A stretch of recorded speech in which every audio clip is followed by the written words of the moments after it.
Good morning, everyone. So, even though I've made lots of videos about my day in the life as a software engineer, I feel like a lot of older folks still don't really know what I sort of do on an hour to hour, day to day basis. And I guess that does kind of make sense because what you see is not necessarily a complete representation of everything that I'm specifically doing. So in this video, I will go through my day and just show you the regular things that I typically am working on or am focused on.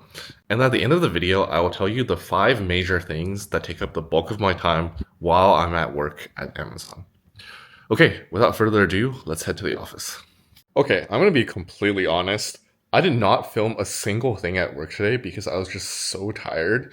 If you watch my previous videos, I had a pizza party and I've been eating pizza all day. And after I had pizza for lunch today, I was just dead.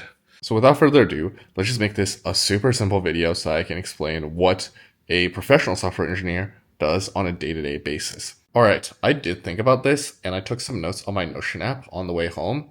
And the first one is pretty obvious, coding.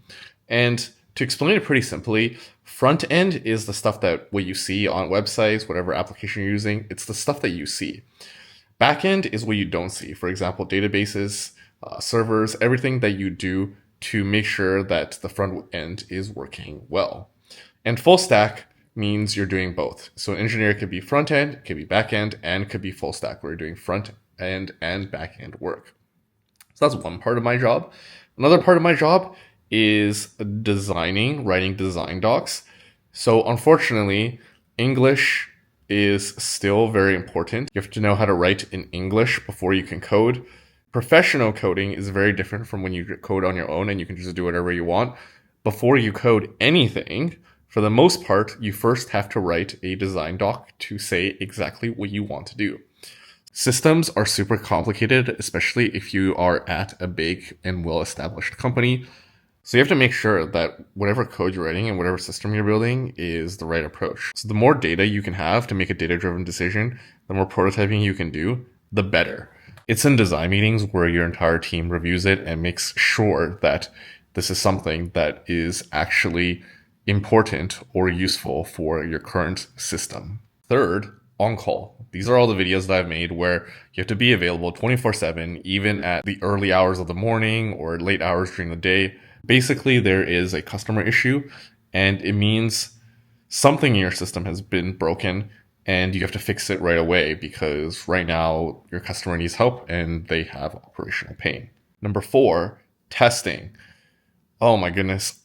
I swear, like when you are doing code yourself, you don't really have to worry about testing. But if your code doesn't work in production as a professional software engineer, is really bad. Basically, every single change that you make has to have pretty much complete code coverage.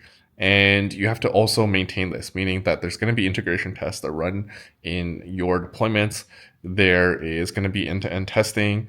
So unit testing, integration testing, and testing, all of that is super relevant and something that you have to maintain just as much as coding. Number 5, fixing bugs. See, fixing bugs is something that is actually very, very time consuming, but a lot of times people don't really consider it. It's essentially maintaining your code and making sure that everything is still working. And a lot of times things do break. That's where some of your unit tests don't catch something and then you find it in production and you have to fix it. A lot of times it's very, very tedious and difficult to debug and figure out through the logs what the actual bug is.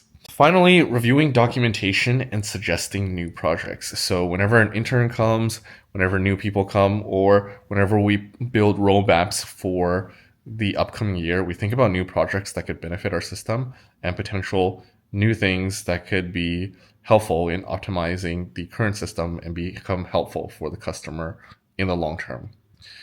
I feel like a lot of people think of software engineering as you're only sort of sitting on the desk, but if you look at the things that I've just listed, yes, you do sit on the desk a lot, but a lot of it also takes collaboration. For example, figuring out your design doc with the team, being on call, dealing with bugs that might occur in your system. The other thing that I think is super relevant is when you're a student or when you first join as an intern or you first join as a new software engineer, you do a lot of coding because you don't deal with that much ambiguity. Basically, there is a problem and the solution is already well thought out. So that's when you come in and basically do the implementation of it. The scope is very narrow and you already have a very clear idea of the things that you have to do.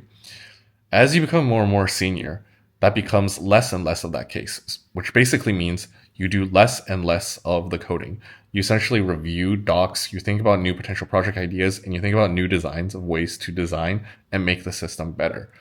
All of that does not require any sort of coding whatsoever. And a lot of those distinguished engineers, they're not coding at all most of the time. Basically, the way that they 10x their level of proficiency or work is that they can look into the system and think about ways to really optimize it. And if there is a really tricky production bug, they're able to come in, debug it right away, and fix it before it causes huge, massive issues for a whole bunch of customers. In essence, I think when people talk about is AI going to replace software engineers, a lot of people point towards the fact that AI is in fact better at coding than most software engineers now. And it is already good in a lot of these like coding challenges or coding competitions, things like that. But I think something that will still take time is the human aspect of it, figuring out how to design the system, making sure everything is bug free and designed in the best way possible with agreement from all of the stakeholders, your product manager, your engineering manager, your senior engineer, and the product vision as a whole for the entire team. Okay, cool. I hope that makes sense. I hope I make a better vlog in future days, but I also will be having pizza for the rest of the week. It's going to be an increase in fun, but definitely my energy level has dropped significantly because of this. All right, see you guys in the next video.